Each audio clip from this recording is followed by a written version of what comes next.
Fatal accident in South Texas is raising concerns again about a controversial guardrail system. The accident happened last month in Corpus Christi. Becky Oliver has been covering this story for more than 2 years now, and she joins us from our Dallas newsroom with the latest on what she's found. Becky. Well, this latest accident comes at the same time that Trinity Industries is gearing up to appeal the largest whistleblower award in U.S. history. The accident scene looks eerily similar to others involving the Trinity guardrail system. Witnesses say the former Corpus Christi priest who was driving never had a chance. What I did notice was the guardrail burrowing in his vehicle and pretty much a piece of metal flying in front of him into the ground. The police report states the car came to rest with a portion of the guardrail in and through the vehicle. That's because the head of the guardrail sheared off and was tossed across a field almost 100 feet away. Whistleblower Josh Harmon visited the site right after the accident. He says it was a modified Trinity ET+. The guardrail went through the car, went through him. It gets to you after a while. Harmon sat down with us this week to talk about his 4-year journey to try and get the Trinity product off the highways. In October last year, an East Texas jury found Dallas-based Trinity Industries defrauded taxpayers for failing to disclose design changes. Victims claim in lawsuits those changes caused the guardrail to lock up and impale the vehicle. After 8 months of mediation, the judge issued the final penalty. Trinity will pay $663 million. $199 million goes to Harmon. The federal government gets the rest.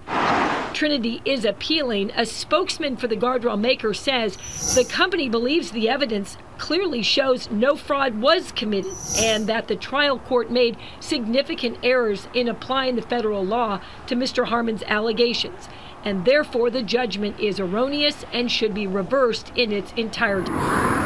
This week, Trinity posted a $686 million bond. Meanwhile, Harmon is focused on Washington. He says there's concern over the crash tests earlier this year.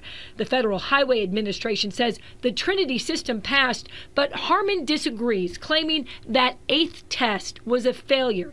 He says Washington is listening. A lot of the congressional leaders are realizing that these are, injuring their constituents. And that's why it's so critical that we do have these hearings. Ask the tough questions and demand the answers. Illinois, Indiana, Ohio. Harmon has crisscrossed the country for years documenting accidents like this latest one in South Texas. Trinity says guardrails are designed to make a bad crash less severe, and it's very difficult to say any guardrail failed to do what it's designed to do without knowing the vehicle's speed, road conditions, state of the driver, and installation and repair. This is one of the changes that were brought out in the lawsuit. Harmon says it was never about the money. He won't stop until there's a full product recall. I've got a verdict, I've got a judgment, I've got all that, and I could go home.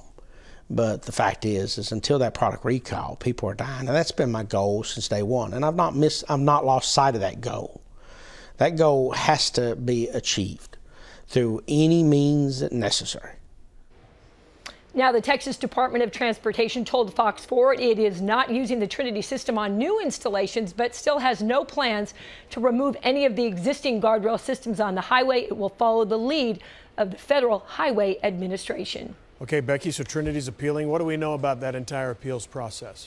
Well, Steve, in court records, Trinity says its first plan is to file post-judgment motions, which those could be tied to those crash tests that we just saw that the government says were successful. Now, depending on that, what happens there, then the company plans to go in and file with the U.S. Court of Appeals to try to seek a reversal of that judgment.